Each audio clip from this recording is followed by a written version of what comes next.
ಇವತ್ತು ಯೋಗ ರತ್ನ ಅವಾರ್ಡು ಕೊಡ್ತಕ್ಕಂಥ ಕಾರ್ಯಕ್ರಮ ಇದೆ.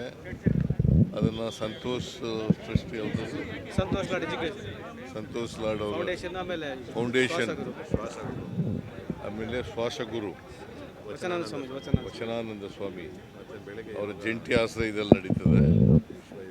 ಅದಕ್ಕೆ ನಾಳೆ ವಿಶ್ವ ಯೋಗ ದಿನಾಚರಣೆ, ಅದರಲ್ಲೂ ಕೂಡ ಭಾಗವಹಿಸ್ತಾ ಇದ್ದೀನಿ. ಮತ್ತು ಇವತ್ತು ಈ ಕಾರ್ಯಕ್ರಮದಲ್ಲೂ ಕೂಡ ಭಾಗವಹಿಸ್ತಾ ಇದ್ದೀನಿ. ಮತ್ತು ನಾಳೆ 11 ಗಂಟೆಗೆ ವಿಜಯನಗರ ಜಿಲ್ಲೆ ರಿವ್ಯೂ ಮೀಟಿಂಗ್ ಇಟ್ಕೊಂಡಿದ್ದೀನಿ, ಜಿಲ್ಲಾ ರಿವ್ಯೂ ಮೀಟಿಂಗ್. ಸೊ ಅಲ್ಲಿ ಮಾಡಿ ಆಮೇಲೆ ಸಾಯಂಕಾಲ ಹೋಗ್ಬೋದು.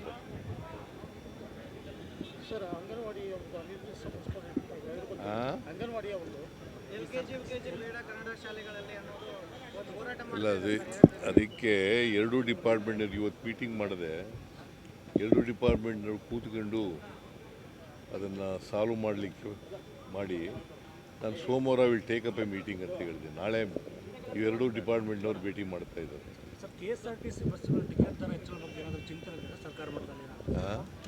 ಆ ಥರದ ಪ್ರಪೋಸಲ್ ಯಾವುದೂ ಇಲ್ಲ.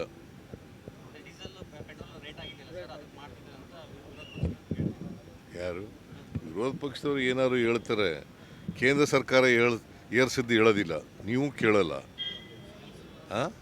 ಡು ಯು ನೋ ನರೇಂದ್ರ ಮೋದಿಯವರು ಬಂದಾಗ ಪೆಟ್ರೋಲ್ ಬೆಲೆ ಎಷ್ಟಿತ್ತು ಅಂತ? ಅದ್ರ ಮೇಲೆ ಎಷ್ಟು ಅಡಿಷನಲ್ ಎಕ್ಸೈಸ್ ಡ್ಯೂಟಿ ಇತ್ತಂತ ಗೊತ್ತಾ ನಿಮಗೆ? ಗೊತ್ತೇನ್ರಿ? ಗೊತ್ತಿಲ್ಲದೆ ಸುಮ್ಮನೆ ಕೇಳ್ತೀಯ. 9 ರೂಪಾಯಿ 48 ಪೈಸೆ ಇತ್ತು, ಅದು 32 ರೂಪಾಯಿ 96 ಪೈಸೆ 98 ಪೈಸೆ ಆಯಿತು. ನಾವು ಮಾಡ್ದೋ ಅವ್ರು ಮಾಡ್ದೋ ಹೆಚ್ಚು? ಮನಮೋಹನ್ ಸಿಂಗ್ ಅವರು ಇರುವಾಗ ಒಂದು ಬ್ಯಾರಲ್ ಕ್ರೂಡ್ ಆಯಿಲ್ದು $113 ಇತ್ತು ಒಂದು ಬ್ಯಾರಲ್ಗೆ. ಎಷ್ಟು? 113. ಈಗ ಎಷ್ಟಿದೆ ಗೊತ್ತಾ? ಪ್ರಶ್ನೆ ಕೇಳೋದು ಗೊತ್ತಿದೆ ಹೊರತು ನಿಮಗೆ ಇವೆಲ್ಲ ತಿಳ್ಕೊಳ್ಳೋಕ್ಕಂತ ಪ್ರಯತ್ನ ಮಾಡಲ್ಲ ನೀವು. ಎಷ್ಟಿತ್ತು? 82 ಈಗಿರೋದು. ಬಟ್ ಸರ್ ಕಳೆದ ಲಾಸ್ಟ್ 10 ವರ್ಷ ಆವರೇಜ್ $65. ಆಮೇಲೆ 2015ರಲ್ಲಿ ಎಷ್ಟಿತ್ತು ಗೊತ್ತಾ? $50 ಬಂದಿತ್ತು. ಅದು ಕಡಿಮೆ ಮಾಡಿದ್ರ? 50 ಬಂದಿತ್ತಯ್ಯ 2015 ಇಸ್ವಿನಲ್ಲಿ. ಕಡಿಮೆ ಮಾಡಿದ್ರ? ಕೊರೋನಾ ಬಂದಾಗ $27 ಆಗಿತ್ತು. ಆಮೇಲೆ $29 ಆಗಿತ್ತು ಒಂದು ಸಾರಿ. ಕಡಿಮೆ ಮಾಡಿದ್ರ? ಅವರು ಹೆಚ್ಚಿಸ್ಬೋದು, ಆಗ ನೀವು ಸುಮ್ಮನೆ ಇರ್ತೀರಿ. ನಾವು ಅದಕ್ಕೆ ಮಾಧ್ಯಮದವರು ಅಂತಂದರೆ ನೀವು ಈಗ ಇವೆಲ್ಲ ಗೊತ್ತಿಲ್ಲದೆ ಹೇಳ್ತೀರಲ್ಲ. ನಾವು ಇವತ್ತು ಗ್ಯಾರಂಟಿಗಳಿಗೆ 60,000 ಕೋಟಿ ಕೊಡಬೇಕು ಈ ವರ್ಷ. ಈ ವರ್ಷ 24-25ರಲ್ಲಿ 60,000 ಕೋಟಿ ಕೊಡಬೇಕು. ರಿಸೋರ್ಸಸ್ ಮೊಬಿಲೈಸ್ ಮಾಡಬೇಕಾ ಬೇಡ? ಮತ್ತೆ ಗ್ಯಾರಂಟಿಗೋಸ್ಕರ ಅಲ್ಲ, ಅಭಿವೃದ್ಧಿ ಕೆಲಸ ಮಾಡೋಕ್ಕೆ. ಹಾಗಾದರೆ BJP ಅವ್ರು ಹೇಳಿ ಗ್ಯಾರಂಟಿಗಳನ್ನೆಲ್ಲ ರದ್ದು ಮಾಡಿಬಿಡಿ ಅಂತ ಹೇಳ್ತಾರಾ?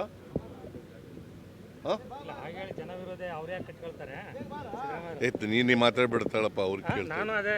ನೀನು ಅದೇ ಅಲ್ಲಿ ಯಾಕೆ ಇಲ್ಲಿ ಬಂದಿದ್ಯಾ? ಅಲ್ಲ, ಅವ್ರ ಆರೋಪ ಇಲ್ಲಪ್ಪ, ವಸ್ತು ಸ್ಥಿತಿ ಮೇಲೆ ಮಾಡಬೇಕಲ್ಲ ಆರೋಪಗಳನ್ನ.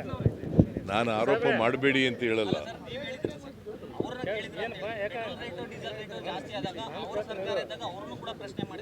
ಏನಂತ ಮಾಡಿದ್ದೆ? ದಿನಾ ಕೇಳ್ತೀರಿ ನಮಗೆ. ಅವ್ರಿಗೆ ಎಷ್ಟು ಸಾರಿ ಕೇಳಿದ್ರಿ? ನೀನಿಲ್ಲ, ನೀನಲ್ಲ, ಜನರಲ್ ಆಗಿ ಏನು ಎಷ್ಟು ಜಾಸ್ತಿ ಆಯಿತು? ನರೇಂದ್ರ ಮೋದಿಯವರು ಇರುವಾಗ ಒಂದು ಡೀಸೆಲ್ 1 ಲೀಟರ್ ಪೆಟ್ರೋಲ್ ಬೆಲೆ 72 ರೂಪಾಯಿ ಇತ್ತು. ಇವತ್ತು 102 ಆಗಲಿಕ್ಕೆ ಯಾರು ಕಾರಣ? 72 ರೂಪಾಯಿಯಿಂದ ಒಂದು ಕಡೆ ಕ್ರೂಡ್ ಆಯಿಲ್ ಬೆಲೆ ಕಡಿಮೆ ಆಗಿದೆ, ಇನ್ನೊಂದು ಕಡೆ ಪೆಟ್ರೋಲ್ ಬೆಲೆನೂ ಜಾಸ್ತಿ ಮಾಡಿದ್ದಾರೆ. ಮನಮೋಹನ್ ಸಿಂಗ್ ಅವರು ಇರುವಾಗ $113 ಇದ್ದಾಗ ಸಬ್ಸಿಡಿ ಕೊಡ್ತೀವಿ. ಆಗ ಸಬ್ಸಿಡಿನೂ ಕೊಡ್ತಿದ್ರು, ಪೆಟ್ರೋಲ್ ಬೆಲೆನೂ ಕಡಿಮೆ ಇತ್ತು. ನರೇಂದ್ರ ಮೋದಿಯವ್ರ ಕಾಲದಲ್ಲಿ ಏನಾಯ್ತಪ್ಪ, ಜಾಸ್ತಿ ಆಯ್ತಲ್ಲ. ಮತ್ತೆ ನಾವು ಮಾಡೋದು ಅಭಿವೃದ್ಧಿಗೋಸ್ಕರ. ಯಾಕಂತಂದರೆ ನಾವು ಮಾಡಿದ್ರು 3 ರೂಪಾಯಿ ಮಾಡಿದ್ರು ಕೂಡ ಡೀಸೆಲ್ ಮೇಲೆ ಪೆಟ್ರೋಲ್ ಬೆಲೆ ಬೇರೆ ಪಕ್ಕದ ರಾಜ್ಯಗಳಿಗಿಂತ ಕಡಿಮೆ ಇದ್ದೀವಿ. ಯಾಕಂತಂದರೆ ವೆಹಿಕ್ಯುಲರ್ ಟ್ರಾಫಿಕ್ ಇದೆಯಲ್ಲ ಅದು, ಮತ್ತು ಪೆಟ್ರೋಲು ಡೀಸೆಲ್ ಹಾಕಿಸ್ಕೊಳ್ಳೋದು ಇದೆಯಲ್ಲ ಅದು ಒಂದು ರಾಜ್ಯದಿಂದ ಇನ್ನೊಂದು ರಾಜ್ಯಕ್ಕೆ ವಾಹನಗಳು ಹೋಗಬಾರ್ದು ಅನ್ನೋ ಕಾರಣಕ್ಕೋಸ್ಕರ.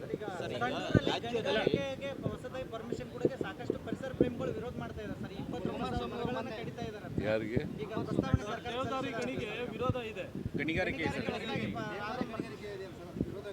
ಯಾರು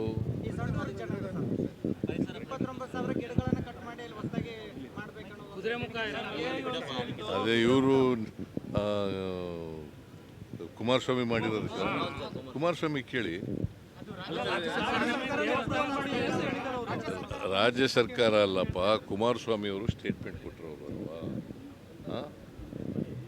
ಒಂದು ಕಾಲದಲ್ಲಿ ಅವರೇ ವಿರೋಧ ಮಾಡಿದ್ರಲ್ವಾ, ಈಗ ಅವರೇ ಗಣಿಗಾರಿಕೆ ಮಾಡಿ ಅಂತ ಹೇಳ್ತಾ ಇದ್ದಾರೆ ಅಲ್ವಾ.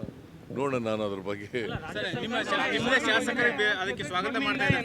ಯಾರು ಗಣಿಗಾರಿಕೆಗೆ ಯಾರು ಈ ಕಲ್ಯಾಣ ಕರ್ನಾಟಕದ ವಿಜಯನಗರ ಬಳ್ಳಾರಿ ಜಿಲ್ಲೆ ಕೆಲ ಶಾಸಕ ಯಾರು ಶಾಸಕ ಯಾವ ಶಾಸಕ ಈಗ ಹೆಸರು ಹೇಳಬೇಕಂದ್ರೆ ಗೌಯಪ್ಪ ಸಾಹೇಬರು ಕೂಡ ಸ್ವಾಗತ ಮಾಡಿದ್ದಾರೆ ಸರ್. ನೋಡೋಣ ಅದೇನು ಅಂತ ನಾನು ವಿಚಾರ ಮಾಡ್ತೀನಿ. ಬಿಜೆಪಿ ಸರ್ಕಾರ GST ಅಮೌಂಟ್ ರಾಜ್ಯಕ್ಕೆ ಬರಬೇಕಾದಂಥ ಪಾಲನ್ನು ತರದೇ ಸ್ವಲ್ಪ ಅಸಮಾಧಾನ ವ್ಯಕ್ತಪಡಿಸಿದ್ರೆ ಸಾಕಷ್ಟು ಸಾರಿ. ಈ ಸಾರಿ ಏನಾದರೂ ನೀವು ಅಧಿಕಾರದಲ್ಲಿದ್ದೀರಿ, ಕೇಂದ್ರದಿಂದ ರಾಜ್ಯದ ಪಾಲು ಏನಾದರೂ ನೋಡು, ಈಗ 16ನೇ ಹಣಕಾಸು ಆಯೋಗ ಕೆಲಸ ಪ್ರಾರಂಭ ಮಾಡಿದೆ. ಸೆಂಟ್ರಲ್ ಫೈನಾನ್ಸ್ ಕಮಿಷನ್ ಇದೆಯಲ್ಲ, ಅದು ತೆರಿಗೆ ನಮಗೆಷ್ಟು ಬರಬೇಕು ಅವ್ರಿಗೆ ಎಷ್ಟು ಹೋಗಬೇಕು ಅಂತ ಹಂಚಿಕೆ ಮಾಡೋದು.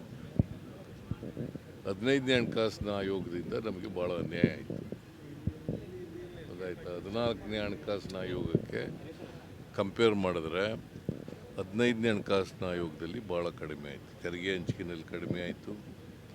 ಆಮೇಲೆ ತೆರಿಗೆ ಹಂಚಿಕೆ ಆಗ್ತಕ್ಕಂಥ ವ್ಯಾಪ್ತಿ ಇದೆಯಲ್ಲ ಅದಕ್ಕೆ ಅದು ಕಡಿಮೆ ಆಯಿತು. ಯಾಕಂತಂದರೆ ಸೆಸ್ಸು ಮತ್ತು ಸರ್ಚಾರ್ಜ್ ಜಾಸ್ತಿ ವಸೂಲು ಮಾಡೋಕ್ಕೆ ಶುರು ಮಾಡಿಬಿಟ್ರು. ಸೆಸ್ಸು ಸರ್ಚಾರ್ಜ್ನಲ್ಲಿ ಪಾಲು ಬರಲ್ಲ ನಮಗೆ, ಕೇಂದ್ರನೇ ಇಟ್ಕೊಬಿಡ್ತದೆ ಎಲ್ಲನೂ. ಸೊ ನಮಗೆ 14th ಫೈನಾನ್ಸ್ ಕಮಿಷನಿಂದ 15th ಫೈನಾನ್ಸ್ ಕಮಿಷನ್ವರೆಗೆ 1,87,000 ಕೋಟಿ ನಷ್ಟ ಆಯಿತು. ಎಷ್ಟು? 1,87,000. ಮತ್ತು ಅದು is it not a big amount? Karnataka ಅನ್ಯಾಯ ಆಯ್ತಲ್ಲ. ಇವ್ರು ಯಾರಾದರೂ ಒಬ್ಬ MP ಬಾಯಿ ಬಿಟ್ಟಿದ್ದಾರಾ? ಇಲ್ಲ ಹಾಂ, ಇಲ್ಲ. ಮತ್ತೆ ಅದು ಹಿಂದೆ ಇದ್ರಲ್ಲೇ MP ಬಳ್ಳಾರಿನಲ್ಲಿ MP ಇದ್ರಲ್ಲ, ಒಂದಿನ ಬಾಯಿ ಬಿಟ್ಟಿದ್ದಾರಾ? ಹಾಂ, ಇಲ್ಲ. ಆಯಿತು. 6 ತಿಂಗಳಾದರೂ ಕೂಡ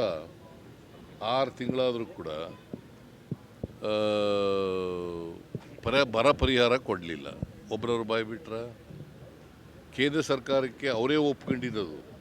15ನೇ ಹಣಕಾಸಿನ ಆಯೋಗನೇ ಶಿಫಾರಸು ಮಾಡಿದ್ದು 5,495 ಕೋಟಿ ಕೊಡಲಿಲ್ಲ. ನಿರ್ಮಲಾ ಸೀತಾರಾಮನ್ ಕೊಡಬೇಡಿ ಅಂತೇಳಿ, ಆಗಲ್ಲ ಅಂತಂದು ಅದ್ರ ಮಾತಾಡಿದಾರ. ಬೆಂಗಳೂರಿಗೆ 6,000 ಕೋಟಿ ಕೊಡ್ತೀವಿ ಅಂದರು, ಕೊಟ್ರ? ಪೆರಿಫೆರಲ್ ರಿಂಗ್ ರೋಡ್ಗೆ, ಕೆರೆಗಳ ಅಭಿವೃದ್ಧಿಗೆ ಕೊಟ್ರ? ಹಾಂ, ಕೊಡಲಿಲ್ಲ. ಅಪ್ಪರ್ ಭದ್ರಾಕ್ಕೆ 5,300 ಕೋಟಿ ಕೊಡ್ತೀವಿ ಅಂತ ಬಜೆಟ್ನಲ್ಲಿ ಘೋಷಣೆ ಮಾಡಿದ್ರು, ಕೊಟ್ರ? ಹಾಂ, ಇದನ್ನೆಲ್ಲ ಕೇಳೋರು ಯಾರು? BJP ಸರ್ಕಾರ ಇದೆ ಕೇಂದ್ರದಲ್ಲಿ. ಹಾಂ, ನಮ್ಮ DK ಶ್ರೀನಿವಾಸ್ ಒಬ್ಬ ಕೇಳದ್ದು. ಅದು ಕೇಳೋದೊತ್ತಿಗೆ ಏನು ದೇಶ ವಿಭಜನೆ ಮಾಡೋಕೆ ಕೊಟ್ಟುಬಿಟ್ಟಿದ್ದೀರಿ ನೀವು ಅಂತ. ಇದೇ ನರೇಂದ್ರ ಮೋದಿಯವರು ಗುಜರಾತ್ನ ಚೀಫ್ ಮಿನಿಸ್ಟರ್ ಇರುವಾಗ ಏನೇನು ಮಾತಾಡಿದ್ದಾರೆ ಅಂತ ಹೇಳ? ತೆರಿಗೆ ಬಗ್ಗೆ, ಪೆಟ್ರೋಲ್ ಡೀಸೆಲ್ ಬಗ್ಗೆ ಏನೇನು ಮಾತಾಡಿದ್ದಾರೆ ಅಂತ